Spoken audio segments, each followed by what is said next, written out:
last No, it's night. not, Zubin. We're a quarter of the way through the season. One game. Quarter of the way through. It's one game, Zubin. It is just one game. And at number one in your MVP rankings, it's early, Jay, but a quarter poll through, you've got the King at the top and another guy that was on the floor in hot pursuits. Yeah, I said yesterday it's between Joel Embiid and a guy like LeBron James. I think Kevin Durant is in that conversation. Nikola Jokic is in that conversation. But look, LeBron James should have 6 MVP awards, damn it.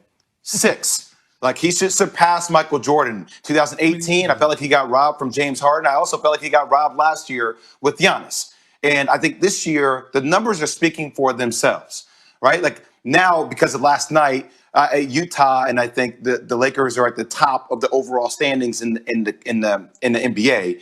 But I would say just with the way LeBron James is playing, career high in three-point shooting percentage at 41%. He's shooting 50% from the floor. He has a career low in minutes that he's being played, averaging 25 points per game, 8.5 rebounds per game, 7 assists per game.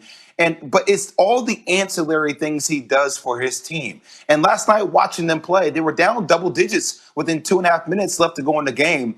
And they just find a way to turn it on.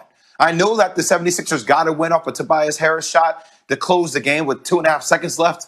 But it just feels like this Lakers team is prone to do something incredible once again, led by LeBron in a way he affects every aspect of the game. And I just want LeBron to continue to get his praise. And I don't want to see it be one of these years where somebody else steals an MVP award away from him because we have LeBron James MVP fatigue. Yeah, but I think when you look at it, though, Jay, I don't think that'll be the case this year. I think because of the way things went last year with him in the MVP voting, if he stays on course and doing what he is doing right now, and at the end of the season, he's where he started, I think he gets the nod. Because he, in my opinion, is so far out in front of everybody else because of his age, because of what he's doing on the floor, where the Lakers record is at, how people are coming into the season looking at the Lakers as a whole. You know how momentum is. When you carry that momentum into the end, that carries volume. It goes a long, long ways. And I think, from a Giannis standpoint, you're not going to keep giving out MVP trophies to guys that don't finish the deal. I mean, you're just not. How could that be an MVP? I understand it's a team award. I mean, an individual award within the constructions of a team, but you don't advance anywhere. I gave you an MVP 2 years in a row, and you stuck on stupid, right? You can't move past that. So I think when you look at it, LeBron led his team to a championship a year ago and didn't get the MVP voting, and he kind of threw a little, kind of, now I don't want to call it shade because he didn't hide it. He said exactly what he felt. And now he comes out again at his age. It looks like he's 22 years old again. And so when you start to look at that, it's like, well, what can you say? I understand Luka's playing great and some of the other players are playing great, but this dude is doing this at this age? Oof. I mean, come on. At the age of 36, he's a 4-time regular season MVP, a 4-time NBA Finals MVP. And right now, in the MVP race, according to Jay, a quarter way through the season, the Kings at the top. Jay, I see you vexing. What's going on? Because I want to root for the 76ers. I love Daryl Morey. I love Doc Rivers.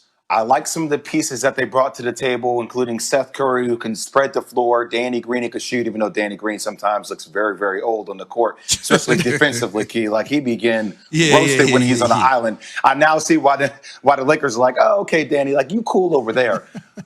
But, I just don't trust Joel Embiid. And last night, watching him play, and he's having an incredible season. Like I said, he's in my MVP conversation.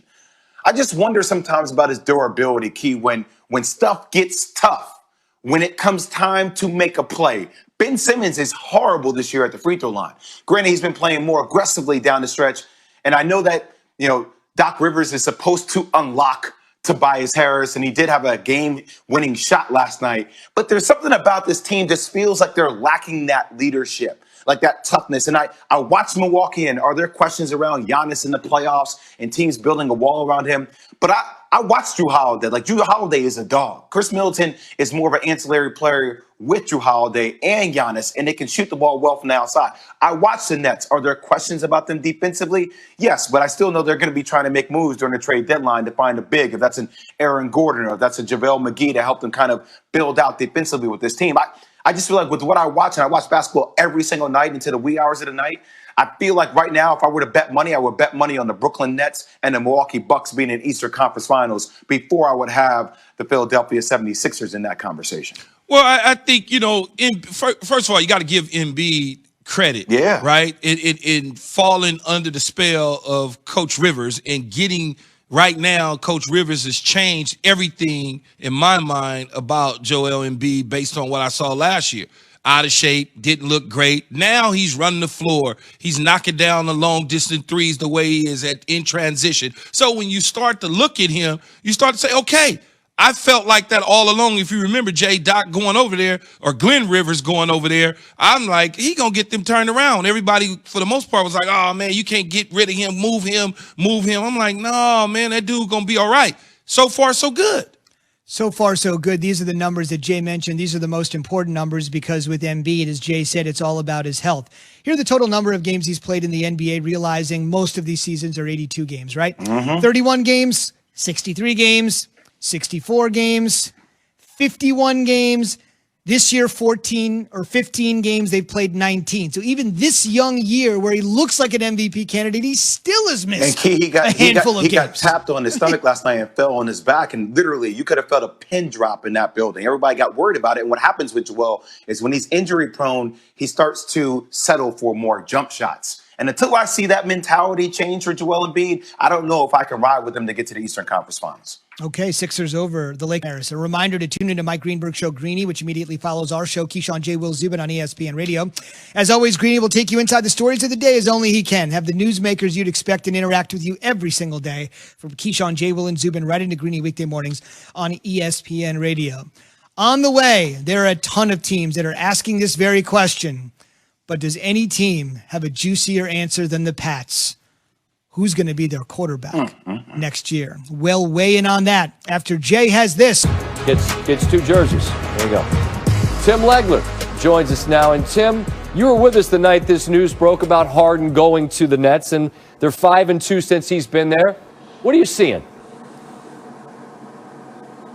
Well, look, the defense is one thing, right? And that could be a whole show. You and I could do an hour-long special on some of the things they need to improve defensively. So let's just talk about what it looks like offensively. And look, there are times when they can be flat out unguardable because no team can really implement enough scheme to deal with three different guys that are this dynamic. Scott, the league has never had a team with three guys at the top of their roster that are this explosive offensively. So when you talk about that my turn, your turn type basketball, well, when you have three of those guys, it can be very effective because there's just no way you can get all your rotations down straight when there's three different guys that can attack you like that. But having said that, where I get concerned is the way they want to settle games late. And it seems to me it's going to be James Harden's decision. And he is the guy, more often than not, since they've been together, that has the ball in these situations. I'm going to the guy that can get me a mid-range basket. That is where you win games. And if I've got Kevin Durant on my team, I think I'm definitely involving him in some sort of action. That's just not in James Harden's arsenal. So I do want to watch that going forward to see if that comes back to bite them in a really big moment when we get closer to the playoffs or certainly in a playoff series. I'm with you, but I'm a Durant sycophant. Just give him the ball and get out of the way. I agree with you there. The Nets are chasing the Sixers in the East, and we saw Tobias look for that shot, and he got it late. But what are we seeing in those late clock and late game situations from Philadelphia that continue to be a question mark, Tim, for you? Big moment for the Sixers, big moment for Tobias Harris because that is the fatal flaw with this team. They don't really have an identity offensively that's going to work late in games because Embiid can be doubled in the post and Ben Simmons is a non-threat to score. So you take a look at the possession that precedes the game winner. They don't really know where they want to go with this, but you end up with your best player, a center, with the ball at the three-point line. That's not a terrible shot, but you're asking your center to beat a guy off the dribble and shoot a fadeaway jumper. Now, when they get the offensive rebound, they still don't know exactly what they want to do. Embiid's hanging out at 30 feet. They don't really have any sort of focus here.